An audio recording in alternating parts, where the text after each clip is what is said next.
versículo 32 versículo 29 ao versículo 42. São João 1, versículo 29 ao versículo 42.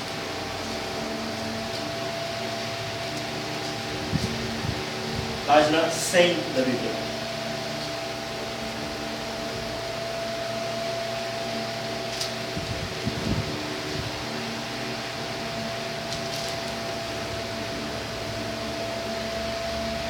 João 1, 29 a 42. No dia seguinte, viu João Jesus que vinha para ele e disse: Eis o Cordeiro de Deus que tira o pecado do mundo. É este a favor de quem eu disser: após mim vem um varão que tem a primazia, porque já existia antes de mim. Eu mesmo não o conhecia, mas a fim de que ele fosse manifestado a Israel, vim por isso batizar com água. Testemunhou dizendo: vi o Espírito descer do céu como pomba e pousar sobre ele. Eu não o conhecia. Aquele, porém, que me enviou a batizar com água, me disse: aquele sobre quem vis descer a pomba, o Espírito é esse que batiza com o Espírito Santo. Pois eu, de fato, vi e tenho testificado que ele é Filho de Deus. No dia seguinte, estava João outra vez na companhia de 2 de seus discípulos. E vendo Jesus passar, disse: eis o Cordeiro de Deus. E os discípulos, ouvindo dizer isto, seguiram Jesus. E Jesus, voltando-se e vendo que seguiram, disse-lhes: que buscais? Dizes: Rabi, que quer dizer mestre, onde assistes? Respondeu-lhes: vinde e vede. Foram, pois, e viram onde Jesus estava morando, e ficaram com ele aquele dia, sendo mais ou menos a hora 10ª. Era André, o irmão de Simão Pedro, um dos 2 que tinham ouvido o testemunho de João e seguido Jesus. Ele achou primeiro seu próprio irmão Simas, a quem disse: achamos o Messias, que quer dizer Cristo. E levou a Jesus, olhando Jesus para ele, disse: tu és Simão, o filho de João, tu serás chamado Cefas, que quer dizer Pedro. Irmãos, essas palavras são para nós palavras de vida, palavras de cura e palavras de salvação. Glória a Deus. Poder sentar todos. Chama o nosso diácono Jefferson para fazer a mensagem.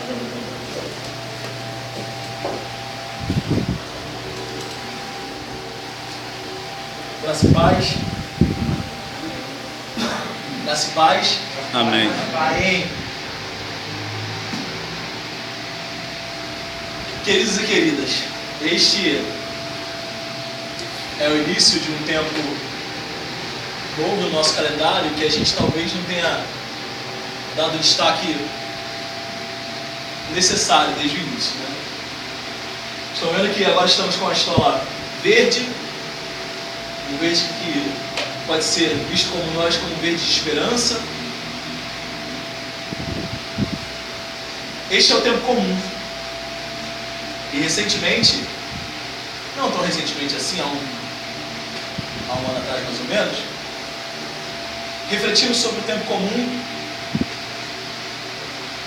Eu pensava nessa coisa toda que parecia muito nova para mim, até então, de entender essa forma que a igreja se organiza. Porque é uma forma nova para a gente que vem lá de um meio mais pentecostal, onde essa coisa não é tão destacada, né? E após o ano começa, né? Como a gente já sabe lá no Advento, a gente tem o ciclo do Natal, né? Que Advento, Natal, logo em seguida a Epifania, né? Que dá também o divisor de águas no tempo, batismo do Senhor Jesus, que são as festas introdutórias desse ano, né? O ano A, nós estamos no ano de Mateus. Nós temos aí toda uma introdução a esse ano, que é dada pela introdução daquele que veio ao mundo, né? O nascimento do Messias, do Cristo Salvador, que chega. E logo assim nós temos um tempo chamado tempo comum. E esse nome sempre me soou muito estranho. Mas porque é um tempo comum. É como o Leozinho falou aqui na semana passada, é uma quarta-feira, né? Um tempo onde você não faz muita coisa, Assim eu pensava quando eu olhava, quando eu lia, né, o tempo comum. E o Espírito Santo me lembrou de como a nossa sociedade encara a segunda-feira, por exemplo. Né, o Leozinho, a questão dele com a quarta-feira, eu vou trazer hoje a segunda-feira como reflexão introdutória a esse sermão. A segunda-feira é aquele momento onde a gente tem que voltar ao trabalho, né? Onde a gente está saindo de um monte de festa no final de semana, né? Uma sexta-feira que a gente teve agitada, um sábado que a gente teve também muito agitado, né? Ou de descanso para alguns também, né? Mas é um momento diferenciado daqueles que compreendem a linha de segunda e quinta-feira, né? Porque o Carioca Sexta já está meio que na introdução da balada, da festa. Só que chega uma hora que, no domingo, a festa acaba. E aí é hora de você pensar no cotidiano, naquilo que é a sua rotina, naquilo que é a sua vida. E a festa acabando, o que vem? Vem a segunda-feira. E aí no Facebook milhões de piadas sobre a segunda-feira, né? Comunidades do Orkut antigamente, eu odeio segunda-feira, eu odeio acordar cedo, e essas coisas todas de gente que tem uma certa aversão à rotina, ao trabalho, ao cotidiano. E o tempo comum, ele é o cotidiano, ele é o ministério de Jesus no dia a dia, os seus feitos, as suas realizações com a comunidade. E é por isso que fala que é um tempo comum. Não é um tempo qualquer, é um tempo comum, onde a comunidade tem que ser o centro das atenções. É a segunda-feira, sim, talvez, no calendário. Significa que é hora de reunir forças, saindo das festas, das celebrações e trabalhar. Acordar cedo, porque sabemos que teremos um mundo, um trânsito para enfrentar. Aquela rotina toda de horário de almoço, horário de saída, pausa, né? E é um momento em que, se pararmos para pensar e entendemos de fato o que esse tempo significa, né? Esse tempo que vai aí até mais ou menos o dia 8, se eu não me engano, porque dali vai se iniciar a quaresma, é um tempo em que nós começamos, é a primeira parte do tempo comum, né? Que é um tempo meio que da anunciação, aí dessa introdução ao ministério de Jesus, e nos leva a pensar nisso, como Jesus encararia talvez uma segunda-feira, não é verdade? Se Jesus fosse... Eu lembro que eu coloquei uma frase, né? Se Jesus odiasse a segunda-feira, ele não teria ressuscitado no domingo para estar vivo na segunda. Teria deixado para ter ressuscitado em outro momento.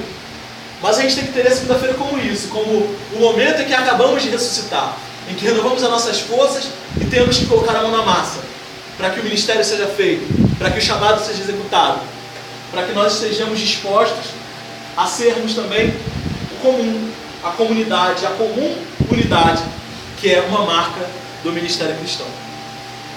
Foi claro? Me fiz entender?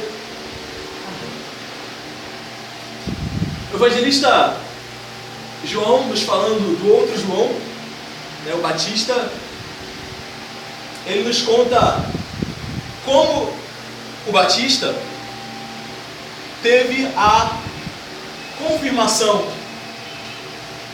do Messias, da existência do Messias, do advento do Messias na terra, de como que chegada é essa, como é que afinal ele ia saber.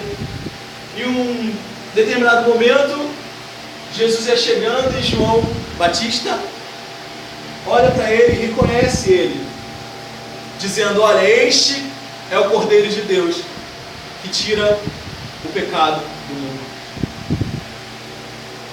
O profeta Isaías, né, um dos Isaías, esse Isaías que nós lemos hoje, é um Isaías do exílio, é um Isaías que convenciona a se chamar de Deutero Isaías, e ele tem o exílio como objeto da sua literatura e do seu escrito, essa angústia e essa também esperança, né? Ele vai nos apontar o Messias para nós cristãos. Um judeu não lê da mesma forma, a mesma coisa, né? Nós cristãos e nós que cremos que toda a Bíblia aponta para Cristo, que toda a Bíblia aponta para a vinda do Filho de Deus, para esse ministério do Filho de Deus que hoje é continuado, que hoje está no mundo através de mim e de você. Nós somos talvez os pés desse corpo, do qual a cabeça é Jesus Cristo. E andamos nessa terra proclamando esse evangelho, esse ministério de Jesus. Esse Jesus que foi apontado por João Batista como o Cordeiro de Deus que tira o pecado do mundo. E aí, talvez para a nossa cultura brasileira, não fica tão claro o que é um cordeiro, né? Para que um cordeiro? Eu acho que a gente não sabe nem o cordeiro é o masculino de quê? De cabra, de vaca, de ovelha? A gente nem sabe direito muitas vezes o que é isso, né?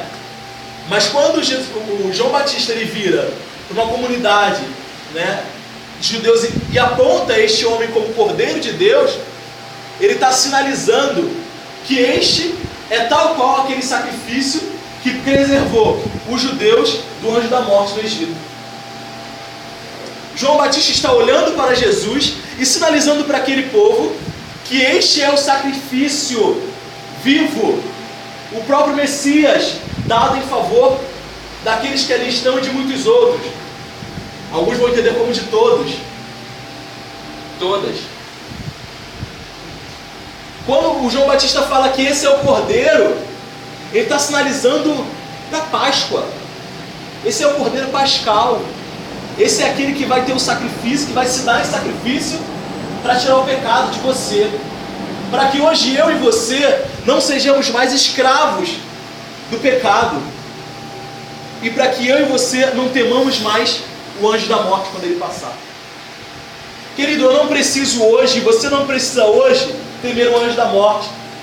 Por mais que essa morte esteja anunciada, por mais que saibamos que podemos sair na rua a qualquer momento e sermos alvejados, torturados, mortos, como Caíque foi, mais violentados ainda após a morte, quando negam o motivo dela real, quando negam a homofobia e o crime de ódio que está por trás disso.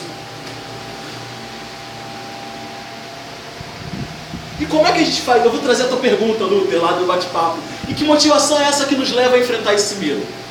Como é que a gente vai transcender o paradigma do medo? Afinal, eu tenho que conviver com esse medo?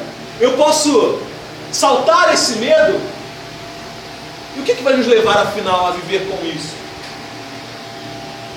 A certeza de saber que o sacrifício foi feito para que hoje não fosse mais escravo da morte. Eu posso sair daqui agora e ser morto. E se eu aparecer morto não é suicídio? Estou avisando. Só que isso não é o fim da linha. O fato do meu corpo, amanhã ou depois, estar estirado naquele chão, talvez com o rosto desfigurado, e aí é uma realidade tão próxima que chega a dar um certo nervoso, uma certa agonia quando se fala nisso, porque eu posso ser o próximo, homem, negro, gay, favelado, criminoso por definição, segundo essa sociedade, não é? Eu não posso mais ter medo disso, eu não preciso mais ter medo disso. O fim da linha não é o meu corpo estirado no chão. E por isso temos que enfrentar o anjo da morte. Como é que eu enfrento o anjo da morte?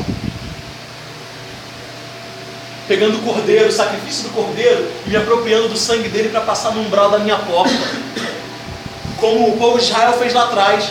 E o que significa isso hoje, efetivamente? Entender que o sacrifício foi feito para que eu não fosse escravo do pecado, e nem da morte, e nem do medo.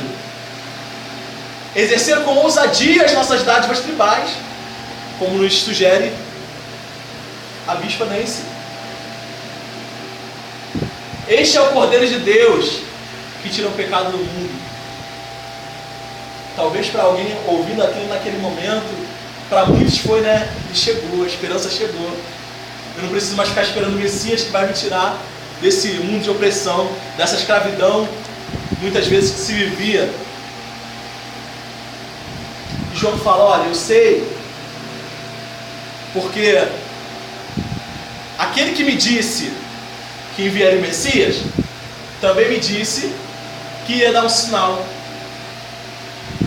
E aí eu tenho que voltar a falar isso porque Deus não te coloca em furada. Por mais que pareça louco, insano,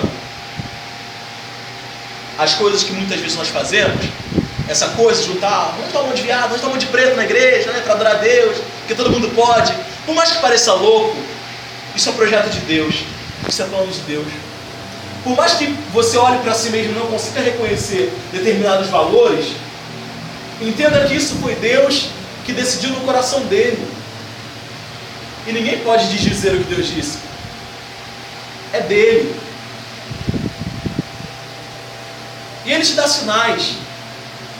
Porque aquele que começou a boa obra, ele aperfeiçoa, né? E aí o ditado popular que Deus dá o frio conforme o cobertor, não é isso?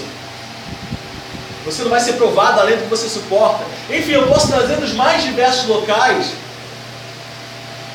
raciocínios que nos levem a crer. E o maior raciocínio é a cruz, amigo. É o amor que levou Jesus à cruz para que eu não padecesse hoje. E João Batista diz, olha, aquele que me deu a dica, né, que o Messias vai chegar, também me deu o sinal. E eu vi a pomba vindo e pousando sobre ele. E o Espírito, e a partir disso, né, João entende que ele batizou com água, mas aquele ali ia batizar com o Espírito. E aí eu vou entrar talvez num assunto um pouco polêmico, mas que eu vejo necessário entrar nele. Nós, como igreja reformada, precisamos delimitar aí qual é o nosso entendimento sobre esse assunto, o batismo com o Espírito Santo. Afinal, o que é isso? Né? Por que João batizava com água e Jesus batiza com o Espírito Santo? O que afinal é esse batismo com o Espírito Santo? Obviamente isso pode ser tema de escola bíblica de forma mais profunda, mas algumas coisas eu preciso dizer sobre isso. Saindo dali, Jesus caminha e João fazendo uma propaganda dele, olha, esse aí é o cara que está chegando. E não precisa muita coisa para as pessoas começarem a seguir a Jesus, a viver um momento em que no coração delas uma esperança se renova. Alguma coisa nova acontece no coração do crente em determinado momento, que ele começa a se converter. Muito embora cremos e somos predestinados, escolhidos, antes de qualquer coisa, Deus me amou e me escolheu, não é? Mas existe um determinado momento na minha vida em que eu tenho um encontro, alguma coisa acontece na minha vida. Alguns vão dizer aí que é o momento que você aceita, né? Nós não cremos que possa se aceitar ou negar a Jesus. Na verdade, nós cremos que não se possa negar. Aceitar, você acaba aceitando porque você não consegue resistir. É gostoso demais. Mas existe um momento na vida do crente em que ele se depara com uma alegria diferente, com aquela coisa no seu coração que te envolve, um amor diferente. Muitos chamam de primeiro amor, não é?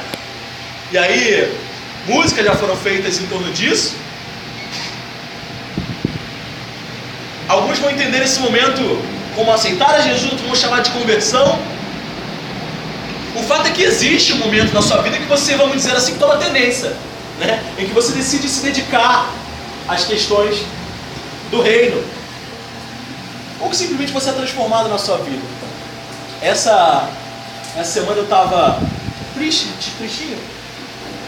tipo Zé Cabaleiro, né? Eu estava tristinho.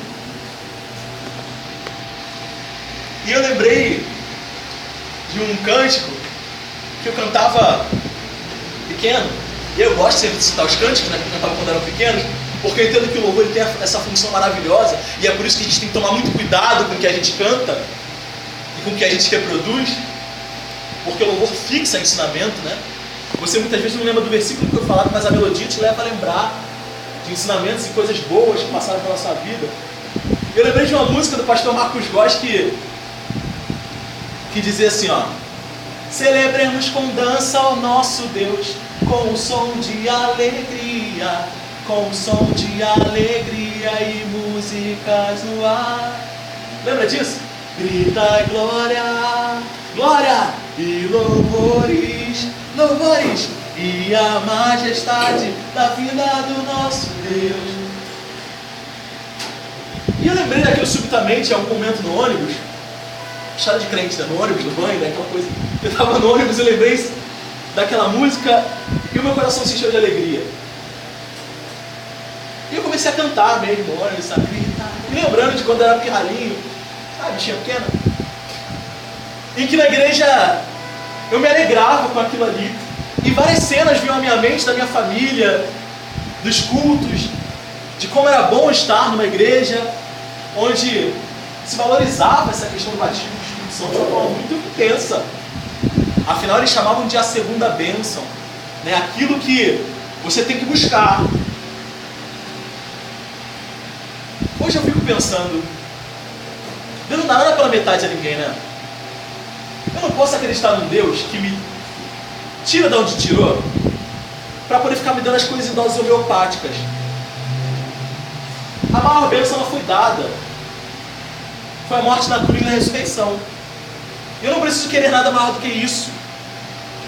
Como crente, se eu quero alguma coisa maior e se eu enxergo que alguma coisa é maior do que o sacrifício redentor de Jesus, eu preciso voltar a ter meu joelho no chão para entender, minha cara na Bíblia, para entender, afinal, do que a gente está falando, o que a gente está fazendo enquanto cristão nesse mundo. Mas o fato é que uma alegria encheu meu coração. E eu lembrei daqueles momentos em que os pastores falavam do batismo do Espírito Santo, e que era a gente caindo para cá, a gente caindo para lá, irmãzinha pulando, e aquela coisa toda que a gente, né, pelo menos o pessoal que tem uma origem mais peteca, e eu principalmente da Batista Nova de Jerusalém, pastor Mandara Silva, em pleno movimento de renovação espiritual, era uma igreja toda quietinha, e depois foi aquela coisa entrando, né? Com todos os ônus que isso causou na época, né? Porque... Mas eles falavam sobre esse batismo, essa coisa que desde pequeno eu ouvia. E desde pequeno eu queria incessantemente aquilo também. Eu via o pessoal pulando, falando língua estranha, profetizando, tendo visão, alucinação, qualquer coisa. Eu queria também para mim, óbvio. Mas hoje, olhando para trás, eu não posso entender um Deus que permite a formação de uma elite espiritual, onde dá uma coisa para um e o outro às vezes morre buscando e não consegue ter. E aí, com toda essa lógica reformada que me envolve hoje em dia, eu só consigo entender da seguinte forma: o selo, a marca, o batismo com o Espírito Santo, ele é dado no momento em que você é separado para Deus. Batismo no Espírito Santo é capacitação para o exercício do ministério da igreja. E não dá para ser de forma diferente. Aí você pode perguntar, mas e aí? E o dom de língua? E a visão? E a revelação? E os pulos? E os calafrios? Eu não estou aqui querendo ser um cessacionista, né, que são aquelas pessoas que acreditam que os dons extraordinários foram por um determinado tempo e cessaram e não ocorrem mais. Não é isso que eu estou falando. Mas eu estou te falando que a gente não pode entrar nessa neura louca de achar que a gente tem que fazer sacrifício algum para obter algum dom de Deus. Porque dom é graça, e graça eu não mereço. Está entendendo o que eu estou falando? Eu estou sendo claro? Então, eu posso entender que como crente em Jesus, eu sou batizado com o Espírito Santo. E eu tenho os dons que Ele separou para mim. Não vou entrar na questão do dom de línguas nesse momento, a gente pode fazer CBD em outro momento. Mas todo e qualquer dom, ele é dado de acordo com o que Deus pensa que você deve exercer. Eu não conheço uma pessoa que desfrute de todos os dons. Que tenha liderança, que tenha dom de cura, que tenha dom de sabedoria, de misericórdia. Não conheço uma pessoa que tenha todos. Eu conheço um Deus que arquitetou um corpo. Deu uma função a um, uma função a outro. E essa função nós desempenhamos conforme esse batismo que Ele nos deu. Não estou dizendo que a gente não tenha contato com o sobrenatural. Não estou dizendo que nós temos que cessar de buscar o enchimento desse Espírito Santo. Porque a partir do momento que nós sabemos e somos cônscios, eu sou batizado com o Espírito Santo, eu tenho que buscar viver em consonância com esse Espírito que habita em mim. Amém? Eu tenho que viver em consonância com os mandamentos desse Deus que me deu essa graça, esse dom do Espírito Santo dele. A partir disso, eu posso sim orar para ter dom de cura? Posso. E devo. Posso sim orar a Deus para ter visão? Pode. Não vai sair vendo anjo por aí em todo quanto é lugar, anjo do movimento, anjo de branco, anjo de rosa, anjo de milagre. Todo mundo que viu anjo teve medo, né? Anjo não deve ser bonito, gente. Né? Anjo fala logo, não ter mais. Alguma coisa tem nesse mistério aí. Mas você pode orar a Deus, você deve orar a Deus e desenvolver os seus dons para que a comunidade, para que a igreja seja abençoada, para que a igreja seja edificada. Nós somos uma comunidade cristã. Não vale. Pensei que ia ser bonitinho. Uma comunidade cristã reformada, mas não é disso que eu estou falando. Estou falando da visão de Betel para esse ano. Uma comunidade cristã em amadurecimento. E esse amadurecimento é isso, é esse processo de buscar ser cheio do Espírito Santo. Crente vazio do Espírito Santo não para em pé, né? Sem oração, sem joelho no chão, sem leitura de Bíblia, sem prática de amor, não para em pé. E não adianta querer buscar qualquer outro dom, porque eu posso começar aqui a pular, rodopiar, fazer, acontecer, e não exercer o maior dom, que é o dom do amor. O maior e o melhor dom, que é o dom do amor. Faz como Lutero, troca tudo. Ele falou uma vez, olha, eu troco tudo. Eu não quero saber dessas coisas não, eu quero saber da palavra.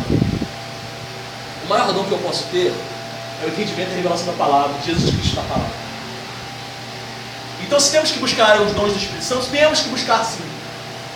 Busquemos todos, de todas as formas. De joelho pela madrugada, vindo aos cultos de oração, cultuando ao Senhor, mas é buscar. Não é fazer sacrifício para isso, porque não adianta. Você só vai ficar cansado de subir monte, vai ficar frustrado porque não vai sentir o pau do arrepio.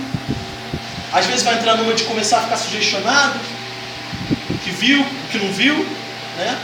Mas vai acabar parando lá na outra igreja porque está vendo vulto, ouvindo vozes. E não é isso. O dom do Espírito Santo é o dom do amor. Lembra do livrinho? O mais importante é o amor. Ninguém vai esquecer nunca mais daquele livrinho, né? Era no Novo Testamento, antigamente, que tinha uma capa escrito: o mais importante é o amor. Talvez, se ninguém tivesse lido tudo que estava ali dentro, já leu tudo que estava fora. O mais importante é o amor. Então, uma comunidade cristã em amadurecimento busca o Espírito Santo. Uma comunidade cristã em amadurecimento vive em consonância com esse Espírito que habita em nós.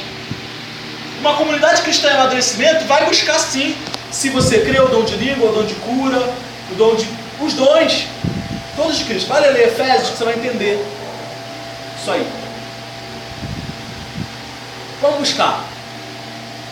Vamos nos dedicar a ler, a estudar, para desenvolver nossos dons. Vamos nos dedicar a estar com nossos irmãos que talvez saibam um pouco mais de determinado assunto, para poder aperfeiçoar a nossa convivência, aperfeiçoar o nosso amor. Vamos buscar estar nos eventos, nas coisas que foram propostas, para poder não desanimar outro irmão, que às vezes faz as coisas com tanto amor, e a gente simplesmente acha que não foi eu que fiz, não deu. Antes de querer rodopiar, coisa que, glória a Deus, aqui eu nunca vi, e nada contra quem rodopia, não. Mas, como eu já tinha adiantado no louvor, tem que ter propósito nas coisas que Deus faz. Então, que busquemos esse propósito maior de Deus. Busquemos o Espírito Santo. Busquemos andar em consonância com a palavra dele.